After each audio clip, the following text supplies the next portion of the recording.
Hello सभी को नमस्कार। आप सभी का कॉमर्स एकेडमी में स्वागत है, आपका डेस्टिनी कॉमर्स एकेडमी में।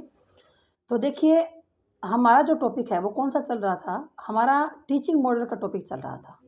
ठीक है ना, टीचिंग मॉडल्स, ये हमारा टॉपिक चल रहा था। ठीक है ना, यानी कि हम बच्चों को पढ़ाने के लिए क्या बनाते हैं, मॉडल बनाते हैं। बालक को पढ़ाने के लिए हम लोग क्या बनाते हैं, मॉडल बनाते हैं।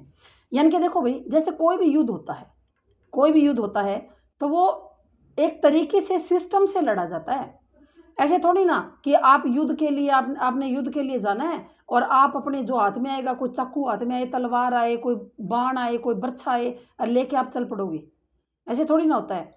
यानी कि जो युद्ध करने जाएगा ना, वो कोई तरीके से तैयारी से जाएगा, सिस्टम से जाएगा कि जब युद्ध के अंदर, जब वहाँ पर आपस के अंदर लड़ाई झगड़ा होगा तो क्या क्या जो अस्त्र शस्त्र क्या क्या चाहिएंगे, क्या क्या हथियार, गोला बारूद क्या क्या चाहिएगा, वो सारी चीज़ें पहले सोच के जाता है अपने माइंड में। और ये भी सोच के जाता है कि इस तरीके से युद्ध किया जाएगा, यहाँ से इस ऐसे वार किया जाएगा। ठीक है ना, रामायण देखी होगी आपने, और तो कोई युद्ध नहीं देखा होगा, या महाभारत देखी होगी आपने। तो रामायण और महाभारत के अंदर आपने क्या देखा कि भाई वहां पर योद्धाओं को ये कहा जाता है कि तुम उत्तर से आक्रमण करोगे, तुम दक्षिण से करोगे, तुम सामने से करोगे, तुम गेट से करोगे, तुम ऐसे करोगे। तो कहने का मतलब क्या है कि जब आप एक क्लास के अंदर बच्चे को पढ़ाने जाते हो तो आप बिना तैयारी के कैसे जाओगे। ये कहना है साइकोलॉजी के अंदर कि जब आपके ऊपर इतना महत्वपूर्ण भार है, आपके कंधों पर इतना दायित्व है कि आपने बच्चे को आगे बढ़ाना है, अपने बच्चे को जीने के लायक बनाना है, तो आप बिना तैयारी कैसे जाओगे। आ रहा है ना समझ में। तो पहले हमने क्या बात की थी कि जब भी टीचर क्लास के अंदर जाएगा तो वो सबसे पहले जाकर क्या करेगा, वो सबसे पहले जाके एडवांस ऑर्गेनाइजर मॉडल को यूज करेगा। यानी कि ये देखेगा कि बच्चों को पहले से कितना आता है इसके बारे में। एडवांस, एडवांस का मतलब बच्चे को पहले से कितना आता है, बच्चे को किसी बात के बारे में नॉलेज कहाँ तक है और आप अब शुरू कहाँ से करोगे। मेन बात ये है भाई, मेन बात क्या है, ये है। तो ये कहता है कि ये जो मॉडल है वो जो कॉन्सेप्ट अटेनमेंट मॉडल, यानी कि अवधारणा प्राप्ति मॉडल। ये क्या है, कॉन्सेप्ट। कॉन्सेप्ट क्या होता है, अवधारणा। यानी कि आपने ये देख लिया कि बच्चा जो है वो, उसको पहले कितनी नॉलेज है, कितना ज्ञान है उसको पहले, तो आप उस ज्ञान को बेस बनाकर आप उसको नया ज्ञान दोगे। यानी कि आप यूं कह सकते हो क्या, कि आप पूर्व ज्ञान को, यानी कि आप जो प्री नॉलेज है ना बच्चे की, आप प्री नॉलेज के आधार पर आप बच्चे को न्यू नॉलेज दोगे। और उनके बीच में ये क्या है, ये एक पुल है, ये एक पुल का काम करेगा भी।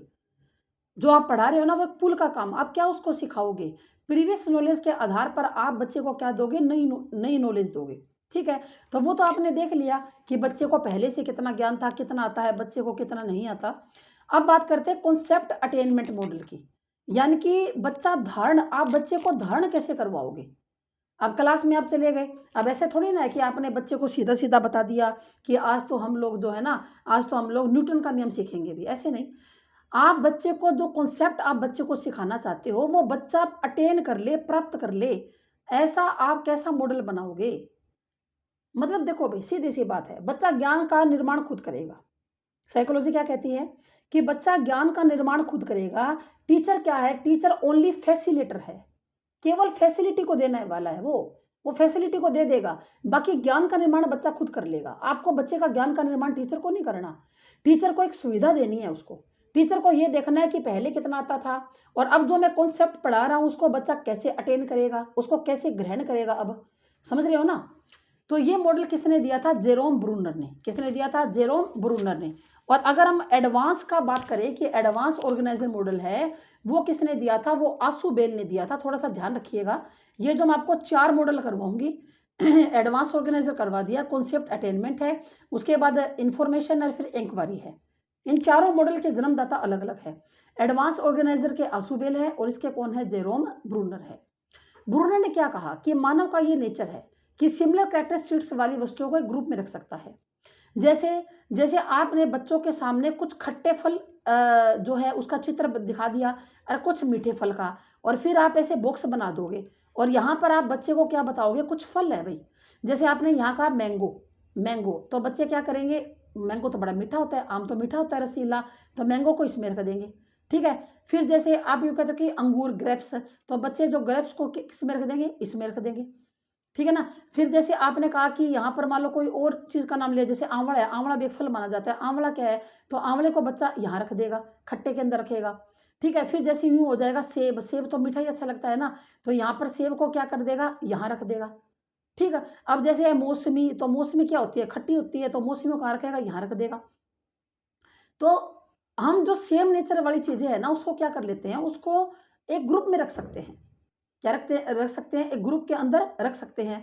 जैसे आपने फल और सब्जियों के बारे में बच्चों को बताना है, तो आप अलग-अलग ग्रुप बना दोगे, ठीक है ना? और फल सब्जियाँ कहोगे, आप कहोगे जी मैंगो, बच्चे कहेंगे फल है जी, इसमें रखेंगे। सब्जी फिर कहेगा जो है पोटैटो, तो वो कहेगा जी इसमें रख दो जी सब्जी के अंदर। तो मानव का ये नेचर होता है कि जो सिमिलर कैरेक्टरिस्टिक्स वाली, मतलब जो अगर सेम विशेषताओं वाली चीज़ों को एक ग्रुप में रख देता है। फिर कहता है कि हमने बच्चों को जो ज्ञान देना है वो कैसे देना है कि बच्चा ये खुद से समझ जाए कि आज उसको पढ़ना क्या है, आज उसको पढ़ना क्या है। इसके लिए आप क्या करोगे, जैसे मान लो आज आपने बच्चों को फलों के बारे में बताना है, तो आप वहाँ पर एक चार्ट लेके जाओगे और उनको बताओगे कि देखो इस चार्ट में आपको क्या दिखाई दे रहा है, तो बच्चे कहेंगे जी हमें तो इसके अंदर फल यानी कि फ्रूट्स दिखाई दे रहे हैं। फिर आप पूछोगे कि ये जो फ्रूट्स है इसका नाम क्या क्या है, तो बच्चे बता देंगे ये तो जी एप्पल है जो आपने यहाँ पर है, ये बनाना है, ये गवावा है, ये ग्रेप्स है।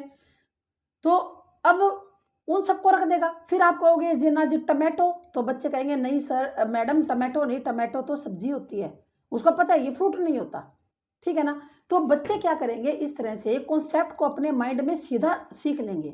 उनको पता चल जाएगा कि आज तो जो हमारे टीचर हैं, हमारी मैडम है या जो सर है, वो आज हमें फ्रूट्स के बारे में बताने वाले हैं, क्योंकि फ्रूट्स की बात क्लास में हो रही है।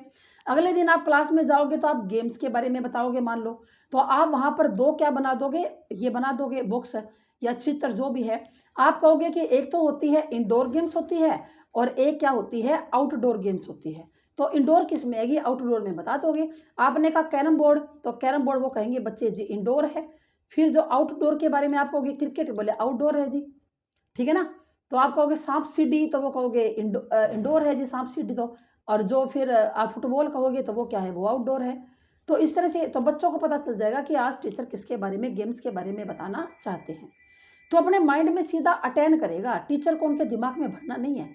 ये नहीं कि आप क्लास के अंदर जा रहे हो और क्लास के अंदर जाकर बच्चों को सीधा सीधा बोल रहे हो कि आज हम गेम के बारे में पढ़ेंगे, तो इसका मतलब तो आप बच्चों के दिमाग में भर रहे हो अपनी बात को। आपने ज्ञान को बच्चे के दिमाग में भरना नहीं है, उनको उस कॉन्सेप्ट को अपने माइंड से, अपनी बुद्धि से वो समझे, उसको जाने, अटेन करना है। बच्चे एक्टिव होकर चीज़ों को सीखें। यानी कि बच्चे जो है ना आपके क्लास में एक्टिव होने चाहिए। ऐसे थोड़ी ना कि बच्चा जो है वो पैसिव है, आप ही एक्टिव होए खड़े हो। आपने बच्चों से कुछ करवा ही नहीं रहे, उनसे कुछ पूछ ही नहीं रहे हो। तो आपको क्या करना है, आपको एक्टिव होकर, बच्चे को एक्टिव होकर चीज़ों को सीखना आपने ऐसा बनाना है कि जब आप बच्चे को क्या दिखाओगे, आप बच्चे को चार्ट दिखाओगे या चित्र दिखाओगे तो बच्चा क्लास में क्या हो जाएगा, एक्टिव हो जाएगा और वो एक्टिवली चीज़ों को सीखेगा, एक्टिव होकर खुद सीखेगा। क्योंकि देखो नेचुरल सी बात है, आपने बच्चे को कोई चार्ट दिखाया, कोई चित्र दिखाया, कोई मॉडल दिखाया, तो बच्चा क्या हो जाएगा, एक्टिव हो जाएगा अपने आप। बच्चा क्या हो जाएगा, अभी एक्टिव हो जाएगा। फिर देखो the elements of concepts are, इस कॉन्सेप्ट के जिसका नाम क्या है, CAM, कॉन्सेप्ट अटेनमेंट मॉडल। जो CAM है, इसके एलिमेंट्स यानी कि तत्व क्या क्या हैं, तो इन तत्वों के बारे में हमने पिछली क्लास में भी बात की थी। ये जो एलिमेंट्स के जो तत्व हैं, जो मैं आपको यहाँ पर करवा रही हूँ, इनके बारे में हमने पिछली क्लास के अंदर भी क्या की थी, बात की थी। सेम वही तत्व यहाँ पर भी चलेंगे। तो पहला क्या है, नेम ऑफ लेबल। पहला क्या है, नेम ऑफ लेबल, यानी कि आप जो भी बच्चे को सिखाना चाहते हो, ठीक है ना, जो इस कॉन्सेप्ट के एलिमेंट्स पूछा है यहाँ पर, इस मॉडल के एलिमेंट्स नहीं, इस कॉन्सेप्ट के एलिमेंट्स क्या क्या है। ये जो आपका कॉन्सेप्ट है ना, जो कॉन्सेप्ट आप बच्चों को पढ़ाना चाहते हो, यानी कि ये जो अवधारणा है, ये क्या है, जो अवधारणा है, इसके क्या क्या एलिमेंट्स है, क्या क्या तत्व हैं। तो पहली बात तो आपको लेबल करना आना चाहिए कि आज आप बच्चों को जो व्हीकल्स के बारे में बता रहे हो, फ्रूट्स के बारे में बताना है, आपको सब्जियों के बारे में बताना है, वेजिटेबल्स के बारे में, या आपको इंडोर गेम, आउटडोर गेम किसके बारे में बताना है। तो सबसे पहले तो आपको उसका लेबल का नाम पता होना चाहिए, आपके दिमाग में क्लियर होना चाहिए कि बच्चे को ये मैंने सिखाना है। दूसरी बात एग्जाम्पलर्स, यानी कि आप बच्चे को एग्जाम्पल दोगे बहुत सारे, आपके पास एग्जाम्पल तैयार होने चाहिए। एग्जाम्पल्स ये आएगा भाई, जैसे पॉजिटिव और नेगेटिव, आपके पास पॉजिटिव एग्जाम्पल भी होने चाहिए, नेगेटिव भी। जैसे आप यूँ कहते हो बच्चे को, जैसे मान लो आप बच्चों को फ्रूट्स के बारे में पढ़ाना चाहते हो, तो आपने यूँ कहा कि लेडी फिंगर, यानी कि जिसको हम लोग क्या कहते हैं, भिंडी बोलते हैं, तो आप कहते हैं जी लेडी फिंगर है। बच्चे कहेंगे कि नहीं, लेडी फिंगर तो सब्जी होती है, भिंडी की सब्जी तो हम खाते हैं रोटी के साथ। तो आपके पास पॉजिटिव भी होनी चाहिए, नेगेटिव। आपने कहा पी, पी माना मटर, कि मटर, तो बच्चे कहेंगे मटर तो सब्जी होती है जी। तो आपको पॉजिटिव भी और नेगेटिव भी दोनों प्रकार के एग्जाम्पल आपके सामने होने चाहिए, दोनों प्रकार के एग्जाम्पल आपको पता होने चाहिए। आपको नेम करना है लेबल का, एग्जाम्पल आपको पता होने चाहिए। एट्रीब्यूट यानी कि विशेषताएं, तो उसकी विशेषताएं क्या क्या है, यानी कि आप फल के बारे में पढ़ाना चाहते हो, फ्रूट्स के बारे में, तो ये क्या क्या क्या विशेषताएं हैं, इनको ये क्या काम करते हैं, हमें फ्रूट खाना क्यों ज़रूरी है, ऐसी कई बातें हैं भाई। तो उसको क्या बोलते हैं हम लोग, विशेषताएं बोलते हैं। एट्रीब्यूट वैल्यू, फिर एसेंशियल एंड नॉन एसेंशियल, इन विशेषताओं की वैल्यू क्या है हमारे जीवन के अंदर, आपको फ्रूट्स की विशेषता भी पता है। फिर उन विशेषताओं की जरूरी और गैर जरूरी विशेषताएं क्या है, एसेंशियल एंड नॉट एसेंशियल, कि हमारे लाइफ के अंदर इनकी जो जरूरी है ना, कंपलसरी जरूरी क्या क्या विशेषताएं हैं हमारी लाइफ के अंदर। फल जो है इसकी क्या विशेषताएं हैं, जैसे आप गेम्स की बात करते हैं, कि हम क्या बात करते हैं जी, गेम्स की। तो बच्चा क्या खेलेगा, गेम्स खेलेगा, तो गेम्स की क्या क्या विशेषताएं हैं, क्यों खेलने चाहिए, क्या फ़ायदे हैं, ज़्यादा खेलने से क्या नुकसान है, अगर हम ज़्यादा खेलेंगे पढ़ेंगे नहीं तो क्या नुकसान है, तो सारी बातें आपको पता होनी चाहिए। ठीक है, तो ये तो कॉन्सेप्ट के एलिमेंट्स थे, जो आपने कॉन्सेप्ट बच्चे को पढ़ाना है वो उसके एलिमेंट्स थे। अब हम बात करते हैं कि इस मॉडल के क्या एलिमेंट्स हैं। ये जो मॉडल है, कौन सा, कॉन्सेप्ट अटेनमेंट मॉडल, इस मॉडल को आप कैसे बनाओगे। पहले तो आपने कॉन्सेप्ट के बारे में पता होना चाहिए, कि जो आप बच्चे को पढ़ाना चाहते हो उसका लेबल क्या है, उसका नाम क्या है, फिर उसके एग्जाम्पल कौन से हैं, पॉजिटिव और नेगेटिव, फिर उसके बाद क्या है, उसका अट्रीब्यूट क्या है, उसकी विशेषताएं क्या हैं, उसके बाद अट्रीब्यूट वैल्यू क्या है। ठीक है ना, विशेषताएं किस प्रकार की है, कैसे हैं उसकी विशेषताएं, उन वैल्यूज के बारे में आपको पता करना है इसके अंदर। ठीक है, उसके बाद बात करते हैं फोकस, इसके एलिमेंट्स क्या क्या है मॉडल के। तो पहली बात क्या है, फोकस।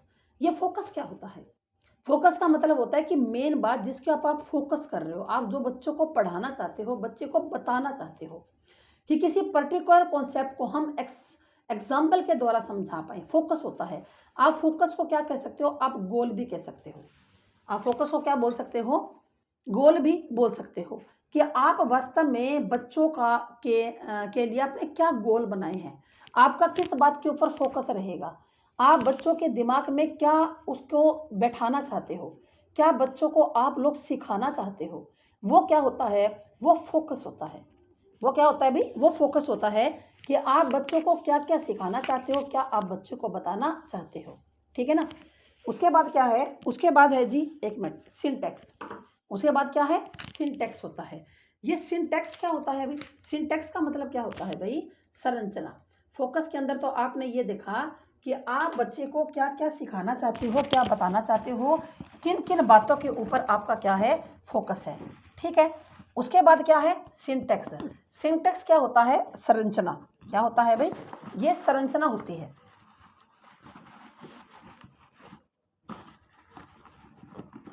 रुकना भी,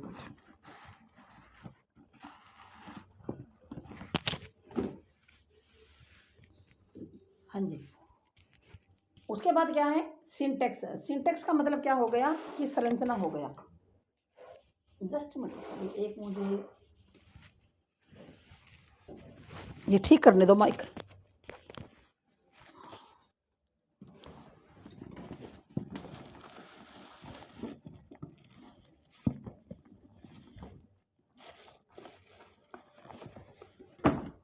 हाँ जी, अब करते हैं जी बात। दूसरे नंबर पर क्या है, सिंटैक्स यानी कि संरचना, कि आपने फोकस तो कर लिया, ठीक है ना, आपने फोकस तो कर लिया, लेकिन अब संरचना कैसी होगी। तो ये जो संरचना है, जब आप संरचना बनाते हो, ज्ञान की संरचना, सिंटैक्स बनाते हो, तो उसके कुछ फेज होते हैं। कितने फेज होते हैं, 3 फेज। पहला फेज क्या है, प्रेजेंटेशन यानी कि जब आप संरचना बनाओगे तो कौन सी 3 बातों को ध्यान में रखकर बनाओगे? क्या 3 फेज होते हैं? पहला है presentation of data and identification of concept. आप क्लास में जब जाने से पहले क्या संरचना बनाओगे, है ना? फिर संरचना, उस संरचना के साथ आप क्लास में जाओगे। तो पहले आप फोकस करोगे कि क्या मैं एग्जाम्पल के द्वारा आप समझाओगे बच्चों को।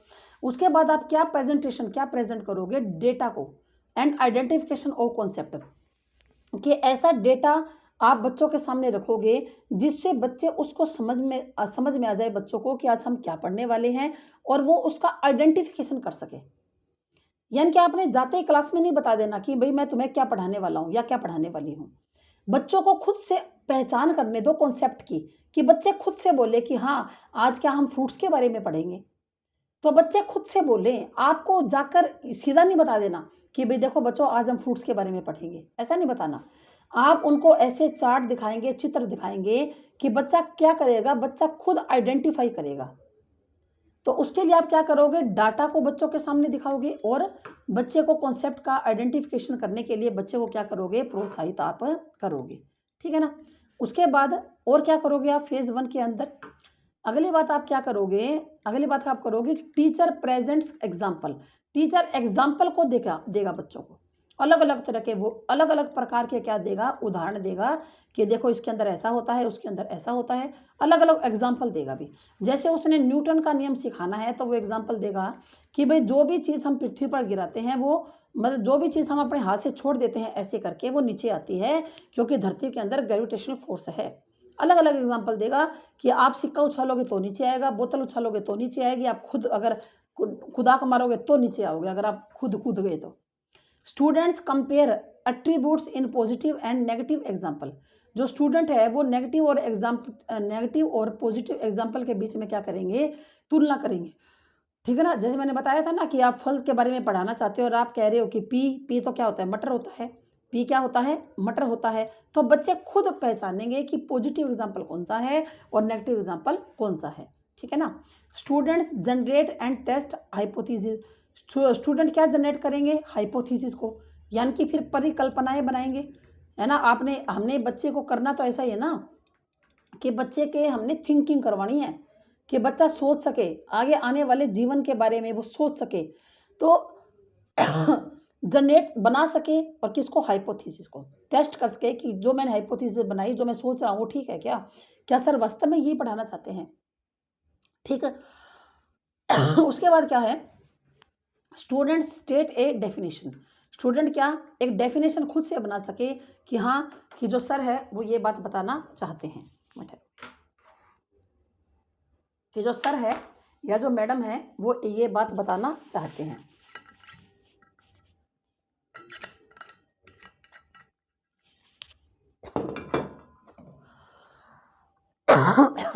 तो आप क्या करोगे? आप स्टूडेंट स्टेट ए डेफिनेशन। आप डेफिनेशन को क्या करोगे? बच्चा खुद बनाए। आप ये बच्चे को के सामने आप देखोगे। उसके बाद क्या है? नंबर 2 पर। उसके बाद है हमारा फेज़ 2। अब क्या है? फेज़ 2। टीचर फेज़ 2 के अंदर क्या संरचना करेगा, क्या बनाएगा? कि testing attainment of the concept. उसके बाद क्या होगा? कि testing attainment of the concept. जो कॉन्सेप्ट वो बच्चों को पढ़ा रहा है उसकी टेस्टिंग करेगा। Students identify additional unlabelled example as yes और नो। जो स्टूडेंट्स आइडेंटिफाई करेंगे, पहचानेंगे क्या को, जो एग्जाम्पल उसके साथ रिलेट करते हैं या नहीं करते हैं। मैंने आपको कहा ना कि 2 बॉक्स बना देगा, और एक के अंदर कहेगा, एक तो आपका होगा येस और एक होगा नो। जो येस के अंदर आप डालते जाओ फ्रूट्स को, नो के अंदर डालते जाओ बाकी को। आपने कहा चेयर तो बच्चे कहेंगे नो, चेयर तो नहीं है फ्रूट। फिर आप कहोगे कि भाई ब्रिंजल, तो बच्चे कहेंगे नहीं जी, नो ब्रिंजल इसमें डाल दो। फिर आप कहोगे कि ग्रेप्स, बच्चे कहेंगे हाँ जी इसमें डाल दो। तो येस और नो को बच्चे क्या करें? अनेबल्ड कर दे। बच्चों को करना आता हो कि भाई ये ही चीज़ें हमारी इसके अंदर क्या है, काम की है। उसके बाद अध्यापक कन्फर्म करेगा क्या? कि जो हाइपोथेसिस बच्चे ने बनाई है और जैसे कॉन्सेप्ट को समझा है वो सही है या नहीं। तो ये भी तो कन्फर्म करना पड़ेगा। अब आपने बच्चे को वो पढ़ा दिया जो बच्चे को समझ में नहीं आया, आपने जो बच्चे को पढ़ाया वो बच्चे को समझ में नहीं आया, तो फिर क्या फ़ायदा उसको पढ़ाने का? फ़ायदा तो नहीं है ना। मतलब अध्यापक ये कन्फर्म कर देगा, ये कन्फर्म करेगा कि जो हाइपोथेसिस, जो परिकल्पनाएँ बच्चे ने बनाई है, जो बच्चे सोच रहे हैं, जो जैसे-जैसे उन्होंने कॉन्सेप्ट को समझा है ना? जिस तरह से उन्होंने कॉन्सेप्ट को समझा है, वो ठीक है या नहीं है? वो सही है या गलत है? ठीक है ना? ये अध्यापक क्या करेगा? कन्फर्म करेगा कि जैसा मैंने बच्चे को समझाया है, वो सही है या गलत है, या जो बच्चे ने हाइपोथेसिस बनाई है, वो ठीक है या वो गलत है। इसके बारे में क्या टीचर देखेगा। स्टूडेंट्स जनरेट एग्ज़ाम्पल, खुद से बच्चे एग्ज़ाम्पल बनाएँगे, खुद से बच्चे एग्ज़ाम्पल बनाएँगे। यानी कि बच्चे अनेक फलों का नाम खुद से लेंगे, एग्ज़ाम्पल खुद से निर्माण करेंगे। और जिस दिन बच्चे को खुद से एग्ज़ाम्पल बनाना आ गया, तो इसका मतलब बच्चे के अंदर क्रिटिकल थिंकिंग आ चुकी है। इसका मतलब बच्चे के अंदर क्रिटिकल जो थिंकिंग है वो आ चुकी है, जिस दिन खुद से बच्चा ये कर पाएगा। ठीक है? फिर है जी फेज़ 3। फेज़ 3 क्या है? Analysis of the thinking strategies. फिर जो स्ट्रेटजीज़ आपने बच्चों के सामने रखी है सोचने के लिए, आप उसको विश्लेषण, उसको एनालाइज़ तो करोगे। लास्ट में तो क्या होता है? एनालाइज़ ही होता है भई। आप देखोगे तो कि जो बच्चे ने जो सोचा है, जो स्ट्रेटजीज़ उसने सोची है, क्या वो ठीक है या नहीं है? तो आप क्या करोगे? एनालिसिस करोगे। तो एनालिसिस के अंदर आप क्या करोगे? प्रिंसिपल ऑफ, अच्छा, उसके अंदर कर दिया आपने कि आपने ये देखा कि क्या बच्चों को समझ में आया? क्या बच्चे पढ़ पाए? क्या बच्चे समझ पाए? क्या बच्चों ने एग्ज़ाम्पल, अलग-अलग जो एग्ज़ाम्पल्स है वो बच्चे ने बना दिए? क्या बच्चे को कॉन्सेप्ट अच्छी तरह समझ में आ गया? है ना? तो ये सब बातें आप देखोगे। उसके बाद क्या है? अगली बात है नंबर 2 पर, 3 पर, प्रिंसिपल ऑफ रिएक्शन। पहला फोकस था, दूसरा सिंटैक्स था, तीसरा क्या है? Principle of reaction. तीसरा क्या है? Principle of reaction. ये प्रिंसिपल ऑफ रिएक्शन क्या होता है कि यानी कि जो बच्चे हैं वो आपकी बात को सुनकर कुछ रिस्पॉन्स तो करेंगे। वो क्या करेंगे? वो बच्चे रिस्पॉन्स तो करेंगे, आपको बात को कुछ रिएक्ट तो करेंगे।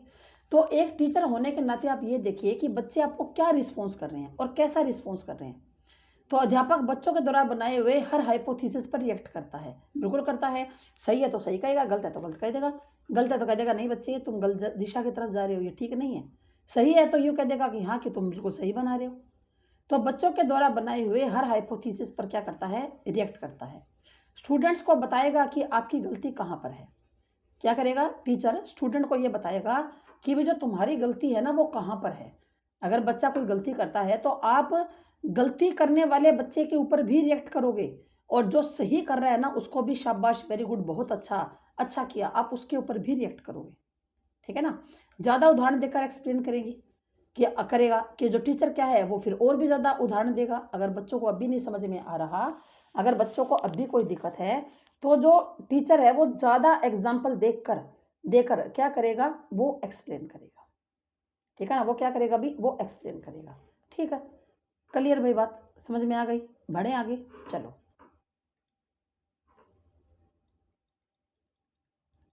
उसके बाद क्या आएगा? सोशल सिस्टम आ जाएगा। उसके बाद क्या आ जाएगा? Social system. ये सोशल सिस्टम क्या होता है? सोशल सिस्टम का मतलब क्या होता है कि सामाजिक प्रणाली, सामाजिक प्रणाली। ठीक है ना? तो सामाजिक प्रणाली के अंदर क्या कि आप एक तो टीचर की और एक स्टूडेंट की, एक टीचर की और एक स्टूडेंट की आपस में क्या होगी? इंटरेक्शन होगी। दोनों की इंटरेक्शन बढ़िया होनी चाहिए, सामाजिक प्रणाली में आती है। क्योंकि देखो भाई, जो बच्चा जहाँ पर पढ़ रहा है क्लास के अंदर, तो जो क्लास होती है ना वो बच्चे के लिए क्या होती है? एक लघु समाज है, एक छोटा समाज है क्लास। और जैसे समाज के अंदर हम लोग रहते हैं ना, तो हम एक दूसरे से इंटरेक्शन करते हैं, बातचीत करते हैं। उसी तरह जो क्लासरूम है वो भी बच्चे के लिए एक छोटा समाज है, एक लघु समाज है वो भी। उसके अंदर भी बच्चे और टीचर के आपस में क्या होनी चाहिए? इंटरेक्शन होनी चाहिए। जितना क्लासरूम अंतःक्रियात्मक होगा, उतना ही टीचिंग बढ़िया होगी। अब जैसे मान लो कोई क्लासरूम ऐसा है कि टीचर गया और टीचर बस पढ़ा कर बोल कर आ रहा है, ठीक है ना? और बच्चे कुछ रिएक्ट ही नहीं करे, बोल ही रहे, आपस में इंटरेक्शन नहीं है टीचर और बच्चों की, तो बच्चे ज़्यादा नहीं सीख पाएंगे। तो टीचर बच्चों को बहुत से पॉजिटिव और नेगेटिव एग्जाम्पल्स देता है, और बच्चों को सही रिस्पॉन्स करने के लिए क्या करता है भी? प्रोत्साहित करता है। बच्चों को प्रोत्साहित करता है कि वो सही प्रकार से रिस्पॉन्स दे, ऐसा टीचर करता है, क्योंकि जब तक बच्चे रिस्पॉन्स नहीं देंगे तब तक आपको पता नहीं चलेगा कि कितना समझ में आया कितना नहीं आया। जब तक बच्चा बोलेगा नहीं, अपना मुंह नहीं खोलेगा, आपको रिस्पॉन्स ही नहीं देगा, तो आप कैसे जान सकते हो कि उसको समझ में आया या नहीं आया। ठीक है ना। क्लासरूम को अंत्यक्रियात्मक इंटरेक्टिव बनाना है आपने, इंटरएक्टिव, कि यानी कि क्लासरूम के अंदर टीचर भी अपनी बात कहे, बच्चे भी अपनी बात कहे, आपस के अंदर दोनों की क्या हो, अंतःक्रिया हो। क्या हो, आपस के अंदर दोनों की अंतःक्रिया हो। तो आपने क्लासरूम को क्या बनाना है, इंटरेक्टिव बनाना है। ठीक है। उसके बाद देखो सपोर्ट सिस्टम, उसके बाद क्या है, स्पोर्ट्स सिस्टम। स्पोर्ट्स सिस्टम क्या पढ़ा था हमने, कि टीचर को पढ़ाने के लिए टीचर के पास साधन तो होने चाहिए ना, टीचर के पास, टीचर को सपोर्ट करने के लिए, जैसे चार्ट है, चित्र है, मॉडल है। ठीक है ना। तो टीचर को सपोर्ट करने के लिए क्या होने चाहिए, उसके अंदर साधन तो होने चाहिए कि नहीं होने चाहिए। अब टीचर के पास ना चार्ट है, ना चित्र है, ना टीचर के पास मॉडल है किसी भी प्रकार का, है ना। तो फिर बताइए कि टीचर कैसे बच्चों को पढ़ाएगा, टीचर जो है वो किस प्रकार से बच्चों को पढ़ाएगा। तो ये सारी की सारी चीज़ें टीचर के पास क्या है, होनी चाहिए। ठीक है ना। ठीक है। ये सारी की सारी चीज़ें वो टीचर के पास होनी चाहिए।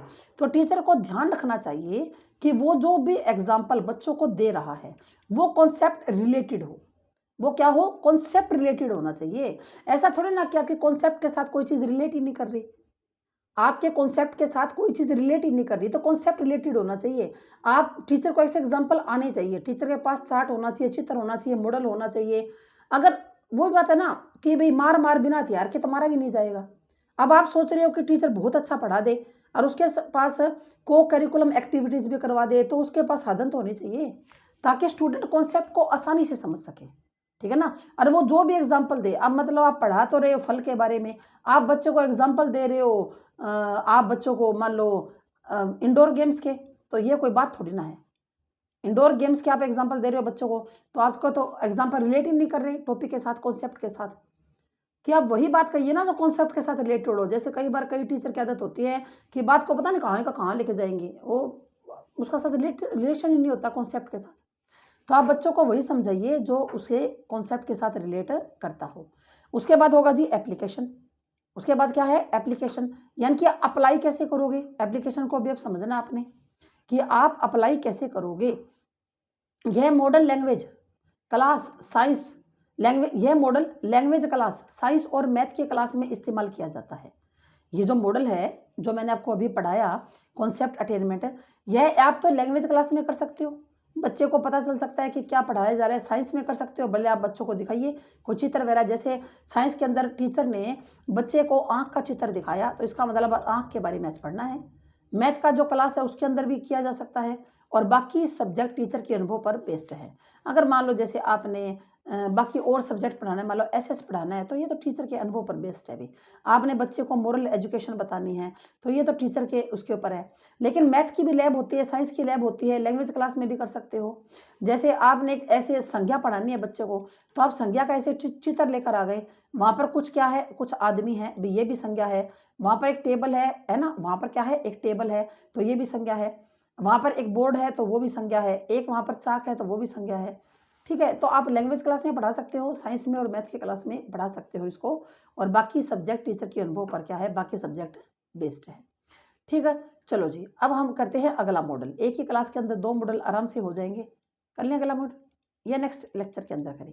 इंफॉर्मेशन प्रोसेसिंग मॉडल नेक्स्ट है हमारा, इंफॉर्मेशन प्रोसेसिंग मॉडल यानी कि सूचना प्रसंस्करण मॉडल। अगले मॉडल का नाम क्या है, सूचना प्रसंस्करण मॉडल, इंफॉर्मेशन प्रोसेसिंग मॉडल। तो इसके अंदर क्या बताया गया कि आप बच्चे को इंफॉर्मेशन कैसे दोगे। ठीक है ना, सूचना, आपने बच्चे को सूचनाएं कैसे देनी है, सूचना के बारे में है कि आप जो बच्चे को ज्ञान देते हो वो कैसे देते हो। ठीक है ना, बच्चे को जो ज्ञान देते हैं वो कैसे देते हो। तो इसके अंदर एक बात का आप लोग ध्यान रखिएगा,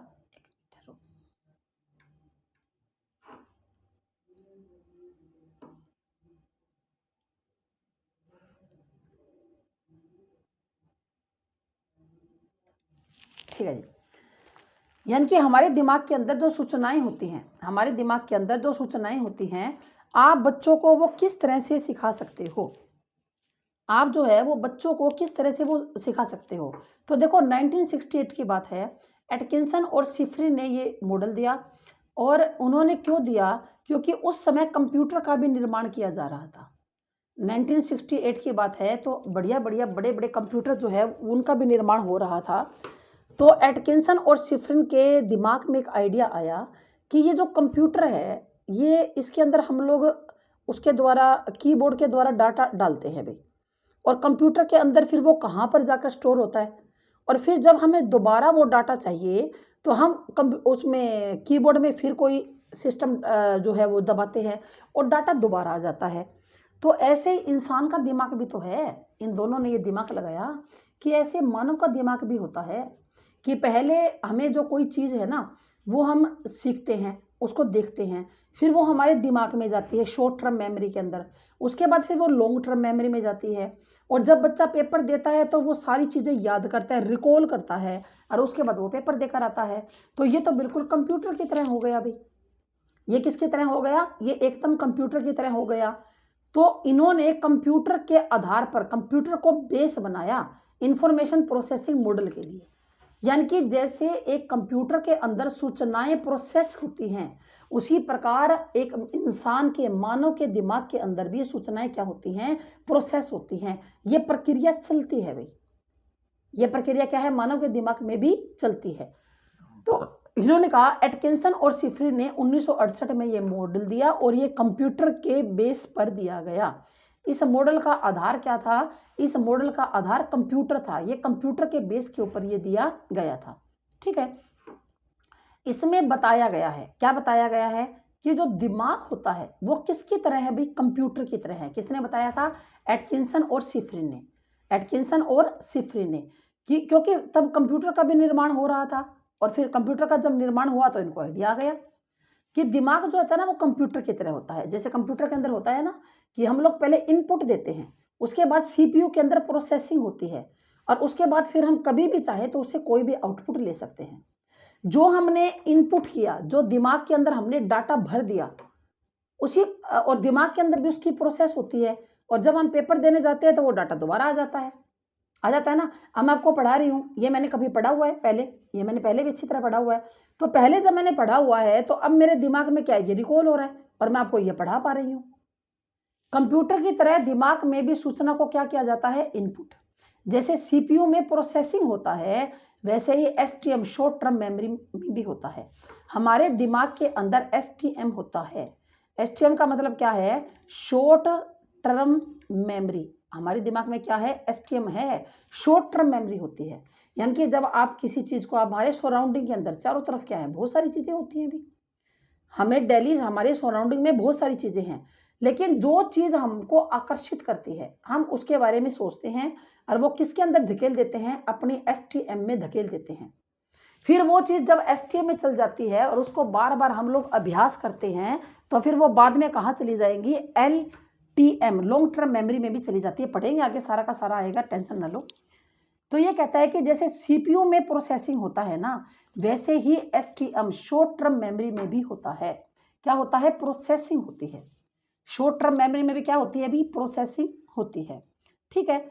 फिर ये आगे क्या कहता है कि कंप्यूटर की तरह दिमाग में भी सूचनाओं की क्या होती है? प्रोसेसिंग होती है। ठीक है ना। उसके बाद लॉन्ग टर्म मेमोरी के अंदर, जो लॉन्ग टर्म मेमोरी होती है ना हमारी, एलटीएम होती है, उसमें सारी बातें क्या हो जाती है? स्टोर हो जाती है। सारी बातें क्या हो जाती है? स्टोर हो जाती है। देखो, पहले हम किसी चीज़ को देखते हैं, ध्यान से समझना। देखते हैं तो उसके बारे में जो हमने किसी चीज़ को देखा, तो उसके बारे में जो सूचनाएँ हैं, वो किसके अंदर जाती है? एसटीएम के अंदर। हम यहाँ पर धकेल देते हैं, क्योंकि हमारे चारों तरफ तो बहुत सारी बातें घटित होती है। हम केवल उसी बात को अपने एसटीएम में भेजते हैं जिसके अंदर हमारा इंटरेस्ट होता है। जिसके अंदर हमारा इंटरेस्ट होता है। जैसे आपका इंटरेस्ट है मान लो पेड़-पौधों के अंदर, तो आप अगर टीवी पर भी कोई फ़िल्म देखोगे ना जिसके अंदर बगीचे का दृश्य है, तो आप पौधों को देखोगे। अब ये देखोगे, ये कौन-सा पौधा है? अरे ये तो नया-सा पौधा लग रहा है। ये तो कितना सुंदर फूल आया हुआ है। ये कितना भरा हुआ है, हरा-भरा। क्योंकि जिसमें आप हमारा इंटरेस्ट होता है ना, हम उसी को ही जानने की कोशिश करते हैं। उसी को ही हम लोग देखते हैं, और वो हमारी मेमोरी किसके अंदर चली जाती है? एसटीएम में चली जाती है। मेमोरी किस में जाती है अभी, STM में चली जाती है। ठीक है, फिर ये जो STM की मेमोरी है ये बाद में किस में चली जाती है, LTM में बाद में चली जाती है। इस मॉडल को ये जानने के लिए बनाया गया कि मानव दिमाग में सूचनाएं कैसे प्रक्रिया करती है, सूचनाएं हमारे जो दिमाग में जाती है वो प्रोसेस कैसे करती है। ये बात मैंने आपको पहले ही बता दी कि कंप्यूटर को देखकर ये जो है विचार आया था, ठीक है ना, शिफ्रिन और एटकिंसन के मन में। ठीक है, अब देखो करते हैं जी आगे बात।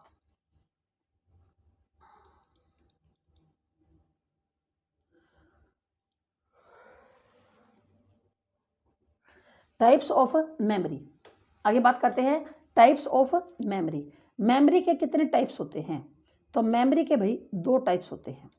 मेमोरी के क्या होते हैं, दो टाइप्स होते हैं। एक तो होती है सेंसोरी मेमोरी, एक तो होती है सेंसोरी मेमोरी, एक और पढ़ेंगे आगे। इसमें इंफॉर्मेशन आती है जिसे हम तभी ग्रहण करते हैं जो हमारे लिए क्या होती है, इंपॉर्टेंट होती है। ठीक है ना, इसके अंदर क्या आती है, जो मेमोरी है वो दो प्रकार की होती है भाई। एक तो होती है सेंसिस मेमोरी। सेंसरी क्या होती है, सेंसिस के जरिए, जैसे हमारी 5 सेंसेस है ना, कौन कौन सी, एक तो आँख, एक नाक, एक कान, एक त्वचा और जीभ, ये 5 क्या है, हमारी सेंसेस है। ये 5 क्या है भी, हमारी सेंसेस है।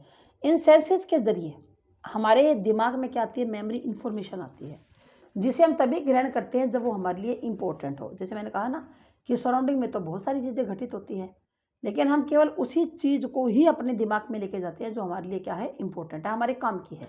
अगर हमारे काम की नहीं है तो अपन छोड़ देते हैं, छोड़ो क्या काम की है। ठीक है ना, input device of our mind, ये सेंसरी मेमोरी क्या है, हमारे माइंड का क्या है, इनपुट डिवाइस है। ये हमारे माइंड का क्या है, इनपुट डिवाइस है। जस्ट लाइक कंप्यूटर, जैसे कंप्यूटर में हम लोग इनपुट करते हैं कीबोर्ड और स्कैनर के जरिए, कोई चीज़ स्कैनर के जरिए कंप्यूटर में डालेंगे या कीबोर्ड के जरिए कंप्यूटर के अंदर डालेंगे, तो ये क्या है, input device of our memory है। जस्ट लाइक कंप्यूटर, जैसे कंप्यूटर के अंदर भी होता है कीबोर्ड होता है, और लैपटॉप है तो लैपटॉप के अंदर ही कीबोर्ड होता है भाई। ठीक है, उसके बाद आगे बात करते हैं हम लोग।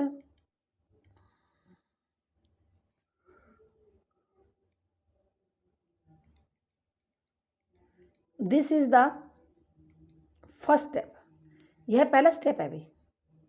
This is the first step, यह पहला स्टेप होता है कि जब हम ज्ञान को अपने दिमाग के अंदर ठूस लेते हैं, भरते हैं, किसके जरिए, सेंसेस के जरिए।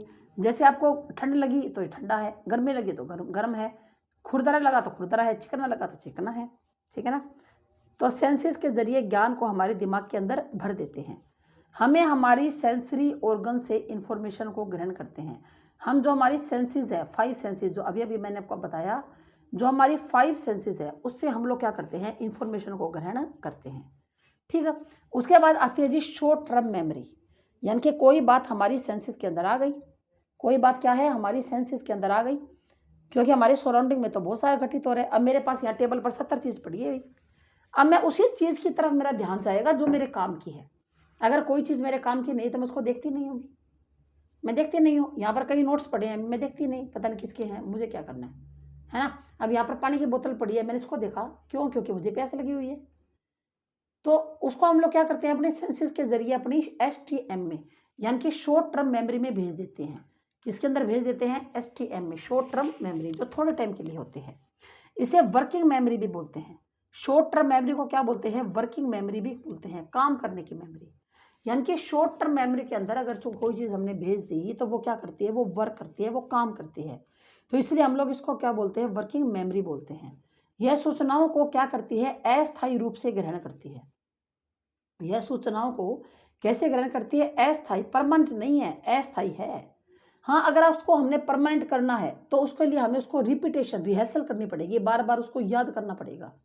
जैसे आपने कोई चीज़ सीख ली, आपके STM में जाएगी, आपने उसका रिहर्सल किया। जैसे आपने सिलाई मशीन चलाना सीख लिया और आपको बढ़िया लगता है चलाना, आप हर रोज़ ही कोई ना कोई कपड़ा लेकर आप सिलाई की क्या करते हो, प्रैक्टिस करते हो। तो ये आपका क्या है, आप उसको ग्रहण कर रहे हो पक्का, कि जब इसको वर्किंग मेमोरी भी बोलते हैं। यह बिल्कुल कंप्यूटर के CPU की तरह का काम करती है। जैसे कंप्यूटर के अंदर CPU काम करता है ना, तो ये बिल्कुल एसटीएम वैसा ही काम करती है। ये क्या करती है, ये डेटा को प्रोसेस करती है, ठीक है ना। ये डेटा क्या करती है, प्रोसेस करने का काम करती है, वर्क करती है, काम करती है, इसलिए हम लोग इसको वर्किंग मेमोरी भी बोलते हैं, ठीक है ना। क्या पढ़ा हमने, एसटीएम। एसटीएम क्या होता है कि वर्किंग मेमोरी भी कहते हैं। यह सूचनाओं को अस्थायी रूप से क्या करती है, ग्रहण करती है, और यह बिल्कुल कंप्यूटर के सीपीयू की तरह ही काम करती है। कैसा काम करती है, जैसे कंप्यूटर के अंदर काम क्या करता है, सीपीयू काम करता है, यह सेम टू सेम उसकी तरह काम करती है। उसके बाद ये जो एसटीएम है, यहाँ पर चीज़ें दो प्रकार से जाती हैं भी। ये जो एसटीएम है आपका, ये जो शॉर्ट टर्म मेमोरी है, ये इसके अंदर दो प्रकार हम काम करें तो ये एलटीएम में चली जाएंगी, लॉन्ग टर्म मेमोरी में चली जाएंगी। भाई देखो, कुछ बातें ऐसी होती हैं जो हमारी शॉर्ट टर्म मेमोरी में होती हैं, अगर उनको हमने पक्का करना है तो किस में भेजना पड़ेगा, एलटीएम के अंदर, लॉन्ग टर्म मेमोरी में भेजना पड़ेगा। लेकिन लॉन्ग टर्म मेमोरी में शॉर्ट टर्म मेमोरी से चीज़ें जाएंगी कैसे भी, एसटीएम से एलटीएम में जाएंगी कैसे, अब प्रश्न तो ये है, बताओ कैसे जाएंगी।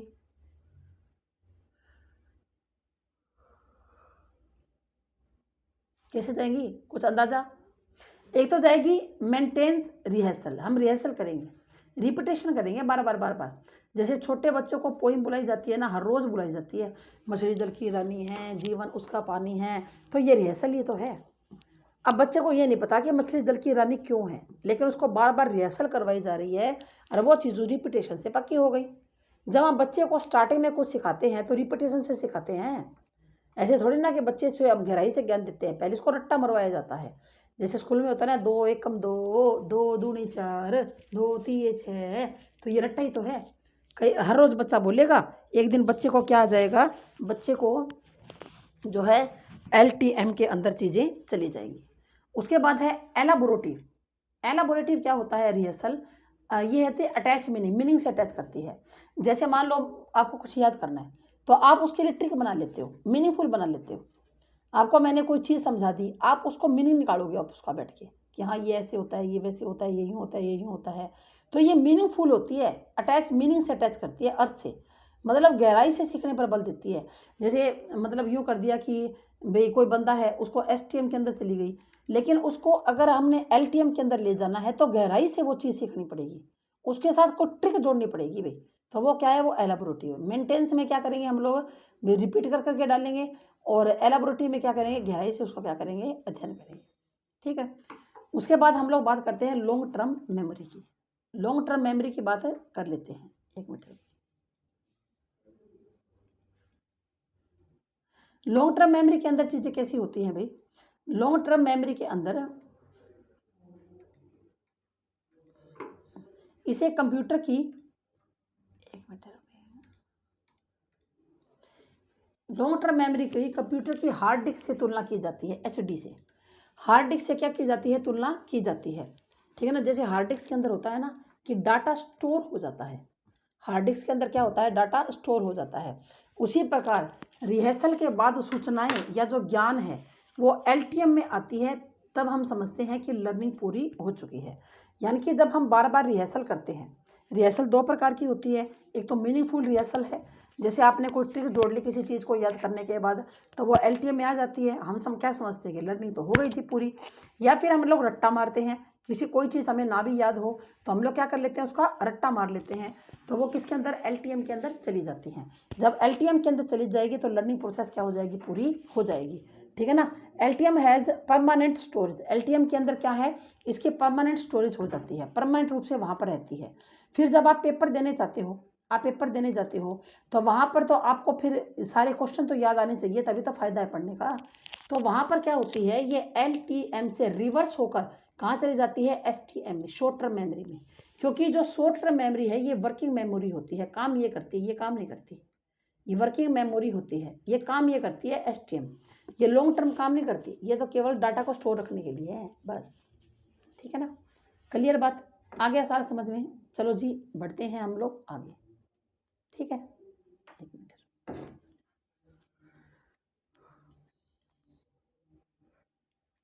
क्लियर, सबको आ गया समझ में अच्छी तरह से। फिर देखो, अब इसके अंदर कुछ एक बातें और हैं जो मैं आपको बताऊंगी। तो ये जो आपकी कंपटीशन बेस्ड लर्निंग है, चलो एक मिनट,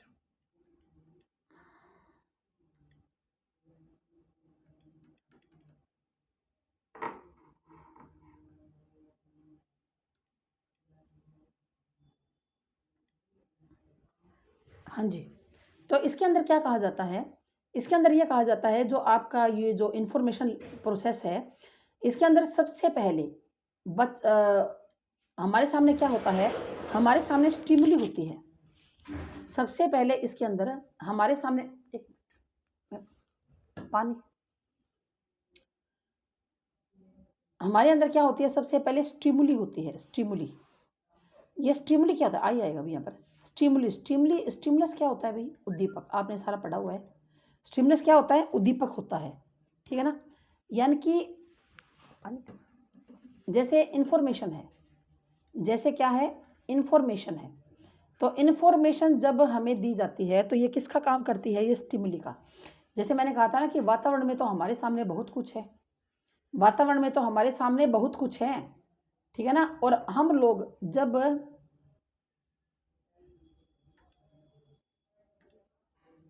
एक मिनट, ठीक है, वातावरण में तो हमारे सामने बहुत कुछ है, और हम जब जो चीज़ें हमारे इंटरेस्ट की होती है, जो चीज़ें हमारे इंटरेस्ट की होती है उसके तरफ हम ध्यान करते हैं, और जो चीज़ें हमारे इंटरेस्ट की नहीं होती उसको हम लोग नहीं समझते, ठीक है ना। एक मिनट को, तो इसको क्या कहा जाता है, उद्दीपक। उद्दीपक है भी, यानी कि इंफॉर्मेशन, यानी कि इंफॉर्मेशन, जो इंफॉर्मेशन हमारे काम की है उसको हम लोग अपने जो है ना एसटीएम के अंदर भेज देते हैं। हमारे चारों तरफ तो बहुत कुछ घटित हो रहा है, सारी चीज़ों को थोड़ा ना हम लोग एसटीएम में भेजते हैं। तो उसके बाद क्या आती है, सेंसरी मोटर। उसके बाद नहीं, जब हमने कोई उद्दीपक देखा, एक मिनट, उसके बाद हमारी सेंसरी मोटर स्टेज आती है, सेंसरी मेमोरी, सेंसरी मेमोरी बोल सकते हो आप इसको। उसके बाद इसको क्या बोलते हो, सेंसरी मेमोरी आप इसको बोल सकते हो। ये सेंसरी मेमोरी क्या होती है, हमारी सेंसेस जो है वो कितनी है, 5। हमारी सेंसेस कितनी है, 5 सेंसेस है। आँख, नाक, कान, त्वचा और जीभ, 5 सेंसेस है ना हमारी। तो पहले हमें हमारे सराउंडिंग में कुछ दिखा, हमने क्या किया, अपने उस सेंसेस के ज़रिए जो चीज़ हमारे काम की है वो हमने क्या कर ली, उसको हम लोग एसटीएम के अंदर भेजेंगे, ठीक है। तो जो सेंसरी मेमोरी होती है ना, उसके बारे में स्टडी किसने की थी, ये बात याद रखने की है, याद कर लेना। ये स्टडी स्पर्लिंग ने की थी। नाम देखो इनके कुछ अजीबोगरीब से हैं, लेकिन आपको याद रखना पड़ेगा। स्पर्लिंग स्टडी बोलते हैं इसको। ये जो स्पर्लिंग नाम का एक व्यक्ति था, इसने किसके बारे में बात की थी, सेंसरी मेमोरी के बारे में बात की थी। किसने, स्पर्लिंग ने। स्पर्लिंग कहता है कि भाई जो भी हमारे अराउंड है चारों तरफ, उसमें हमें कैसे ज्ञान होता है, हमारी सेंसेस के जरिए ज्ञान होता है, ठीक है ना। तो इसने, स्पर्लिंग ने क्या बताया था, इसने बताया था कि जो सेंसेस मेमोरी होती है ना, सेंसरी मेमोरी, ये 2 प्रकार की होती है।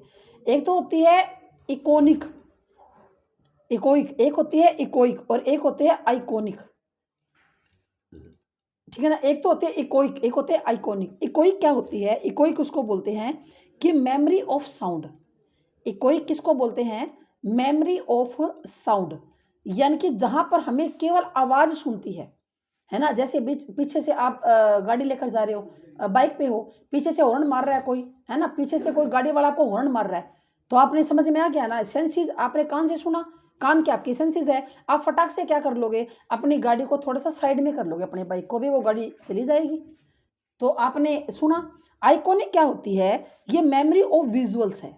ये क्या होती है, ये मेमोरी ऑफ विजुअल्स है, यानी कि देखने, आपको दिखाई देगा, आप चौराहे पर जा रहे हो बाइक लेकर, आपको आगे लाल बत्ती दिखाई दे रही है, क्या दिखाई दे रही है, लाल बत्ती दिखाई दे रही है, आप रुक जाओगे, आपने देखा है ना।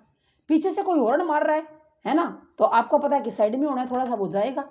तो स्पर्लिंग ने कहा था कि जो सेंसरी मेमोरी है वो 2 प्रकार की होती है। ये क्या, एक तो इकोइक और एक आइकोनिक, ठीक है। फिर उसके बाद देखो, जो सेंसरी मेमोरी हमारी होती है, ये सारी बातें समझने की है भी, एक एक बढ़िया बात है इसके अंदर आपको समझने की। इसकी जो कैपेसिटी है, इसकी जो कैपेसिटी है जो सेंसिस मेमोरी की, ये कितनी होती है, इसकी होती है केवल 3 से 7 यूनिट, ठीक है ना, बस इतनी छोटी सी होती है। और ड्यूरेशन जो है, बिल कितने समय तक ये अपने को याद रखती है, याद रहती है, ये 0.5 टू 3 सेकंड, ठीक है ना, ये 0.5 टू 3 सेकंड तक हमें क्या रहती है, ये याद रहती है।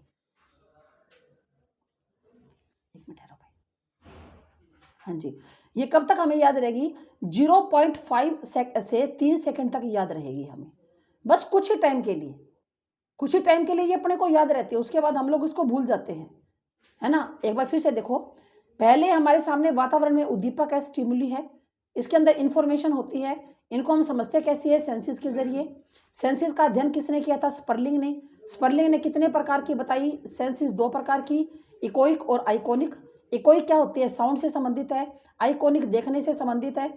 सेंसरी मेमोरी की जो कैपेसिटी होती है 3 से 7 यूनिट होती है, और ड्यूरेशन कितनी होती है इसकी? इसकी ड्यूरेशन होती है केवल 0.5 से 3 सेकंड तक। इसके बाद आगे बंदा कहाँ पर जाता है? आगे देखो, आगे क्या है? सेंसरी मेमोरी के बाद जो हमने अपनी सेंसेस से महसूस किया, उसको हम कहाँ पर धकेल देते हैं? एसटीएम के अंदर। एसटीएम को वर्किंग मेमोरी भी बोला जाता है, इसको वर्किंग मेमोरी भी इसको बोला जाता है। ये वर्क करती है, ये काम करने का काम यही करती है। क्या करती है? ये वर्क करती है, ठीक है। इसकी कैपेसिटी कितनी है? ये वर्क तो करती है, लेकिन इसकी कैपेसिटी कितनी है? केवल 7 से 9 चंक्स, केवल 7 से 9 क्या है? चंक्स। एक मिनट है, इसकी कितनी है? इसकी होती है अभी केवल 7 से 9 चंक्स होती है, चंक्स। ये चंक्स क्या होता है? चंक्स, चंक्स का मतलब होता है कि छोटे छोटे टुकड़ों में तोड़कर याद कर लेना। चंक्स क्या होता है? छोटे छोटे टुकड़ों में तोड़कर क्या कर लेना? याद कर लेना। भी आप किसी चीज को छोटे छोटे टुकड़ों में तोड़कर याद कर लेते हो, इसको हम लोग क्या बोलते हैं? इसको चंक्स बोलते हैं, चंक्स, ठीक है। तो इसकी कैपेसिटी होती है 7 से 9 चंक्स, और इसकी ड्यूरेशन कितनी होती है? इसकी ड्यूरेशन कितनी होती है? इसकी ड्यूरेशन होती है 5 से लेकर 15 सेकंड तक। देखो, अब जो मोबाइल फ़ोन होता है, मोबाइल का जो नंबर होता है, हम लोग जल्दी से याद नहीं कर पाते। क्यों? मोबाइल के नंबर में 10 चंक्स होते हैं, 10 चंक्स होते हैं। कितने होते हैं? 10 होते हैं ना, जो यूनिट है। अरे मोबाइल के नंबर में 10 यूनिट होती होगी, तो फिर ये 7 से 9 नहीं कर सकता है। मोबाइल का नंबर अपने को जल्दी से याद नहीं होता। क्यों नहीं याद होता? कि ये अपने एसटीएम के अंदर है। आप कहोगे ना जी याद है मेरे को, तो मेरे भाई का, माँ का, बाप का, सबका याद है। अरे तुमने उसको एलटीएम में धकेला, उसको तुमने रिहर्सल की उस चीज की।